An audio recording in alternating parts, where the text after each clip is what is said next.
अस्सलाम वालेकुम व्यूअर्स, मेरा नाम ज़िशान अकबर है और इस वीडियो में मैं थोड़ी सी क्लैरिफिकेशन देना चाहता हूँ कि कुछ लोग जो हैं वो एक दोस्त का कमेंट आया कि जी ये इशू है कि मेरे फादर जो हैं वो सऊदीया में हैं, तो हम अप्लाई करना चाहते हैं तो वो एज़ अ टीनेंट कर दें, लेकिन उन्होंने एग्रीमेंट देना है कि हम ने ये ज़मीन जो है वो अपने फादर से या उसके ओनर से लीज़ पे ली हुई है या रेंट पे ली हुई है, कुछ भी इस तरह का। एक तो ये है, तो वो फिर इस टीनेंट के ऑप्शन पे जाएंगे। वो टेनेंट हैं, काश्तकार या मुजारे हैं और मालिक कोई और है, और वो फिर अपनी ही डिटेल्स यहाँ पे पुट करेंगे। मीन अपना नाम, अपनी वल्दियत, CNIC, फ़ोन नंबर, ये सारा डाटा अपना पुट करना है, मालिक का पुट नहीं करना जिससे आपने ज़मीन ली हुई है। और बैंक अकाउंट यहाँ पे देखें, मैंने पहले भी बताया था वीडियो में कि बैंक अकाउंट का होना ज़रूरी नहीं है। अगर आपका बैंक अकाउंट नहीं है तो कोई इशू नहीं है, इस पर देखें रेड स्टार नहीं है, बैंक के सामने भी रेड स्टार नहीं है और अकाउंट नंबर के सामने भी रेड स्टार नहीं है। इसका मतलब अगर आपका अकाउंट है तो बेहतर है, नहीं है तो कोई इशू नहीं है, इसकी वजह से आपका रिकॉर्ड कैंसिल नहीं होगा।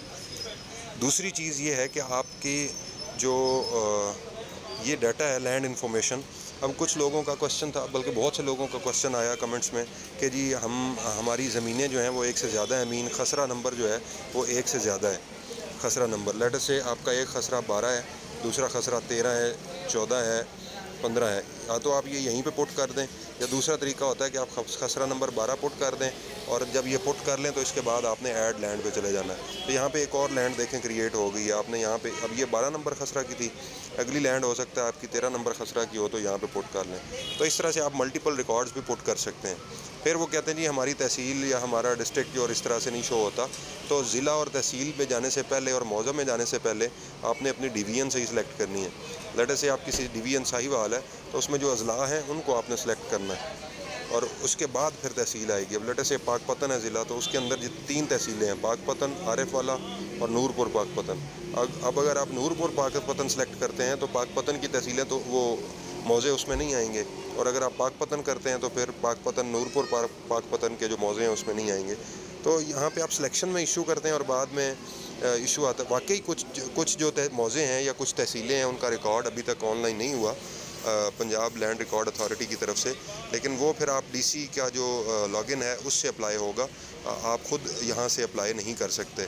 मीन वो DC ऑफिस से आपको इन्फॉर्मेशन मिलेगी कि इस सब्सिडी के लिए 5000 पर एकड़ जो आपको दे रहे हैं उसके लिए आपने कैसे अप्लाई करना है। और कुछ लोगों का इशू था कि जी ये कैप्चा है, ये हम करना चाहते हैं फैच, लेकिन ये होता नहीं है। तो यहाँ पे मुझे क्लियरली नज़र आ रहा है कि 15 जमा 2 है, मीन 17 है। और अगर आप फिर भी आपको इशू आ रहा है तो या तो आप इस पूरे फॉर्म को रिफ़्रेश कर लें दोबारा से, किसी और ब्राउज़र पे खोल लें जाके। आपने गूगल पे खोला है तो आप वो UC ब्राउज़र भी डाउनलोड कर सकते हैं, या आप कोई भी ब्राउज़र डाउनलोड कर सकते हैं, उससे भी आप कर सकते हैं, उसमें भी कोई इशू नहीं है इस तरह का।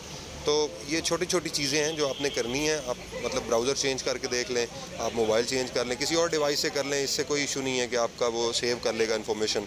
यहाँ पे कोई आपका अकाउंट या पासवर्ड तो है नहीं, ये सारा इस तरह से आपको मिलने हैं पैसे। जिसने अप्लाई करना है उसका डाटा रिकॉर्ड ठीक हुआ तो उसको पैसे ज़रूर मिलेंगे, ये सवाल ही पैदा नहीं होता कि उसे पैसे ना मिलें। इस बारे में आप श्योर रहें। तो ये थोड़ी सी चीज़ है। और यहाँ पे आपने अपनी टोटल लैंड लिखनी है कि टोटल आपका रकबा कितना है। 12.5 एकड़ से अगर कम है तो आपको मिलेगा, और यहाँ उसमें से वो रकबा जिस पे आपने गंदम काश्त की हुई है। मतलब अगर आपके 5 एकड़ पे गंदम काश्त थी तो आपका टोटल रकबा ही 5 एकड़ है तो 5 लिख दें, अगर 7 एकड़ है तो 7 लिख दें।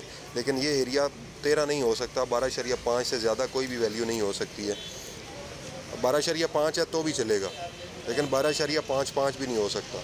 तो यहाँ पे आपने बस ख्याल करना है। बाकी इसके अंदर कोई ऐसा सच रॉकेट साइंस नहीं है, बिल्कुल सिंपल सा एक फॉर्म है, उसको आपने फिल करना है और सबमिट कर देना है।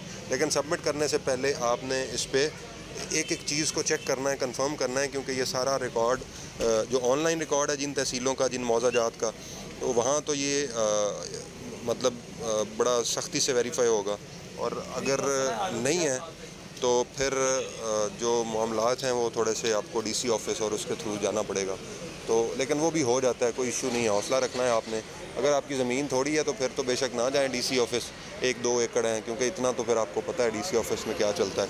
और सब के लिए नहीं कह रहा, कुछ जगहों पे हो सकता है वो मसाइल हों, और जिनको लगता है कि हो सकता है ज़्यादा ज़मीन है, 6, 7, 8 एकड़, 9 एकड़, 10 एकड़ है, तो वो चले जाएँ, मतलब अपना जितना भी उनके चार्जेज़ हैं अप्लाई करने के। वैसे तो कोई चार्जेज़ नहीं है, फ्री है, लेकिन चार्जेज़ होते हैं। गवर्नमेंट ऑफिस में हो सकता है कोई ना कोई बंदा आपसे कोई इसकी फ़ीस या इस तरह की कोई चीज़ है वो वसूल कर ले।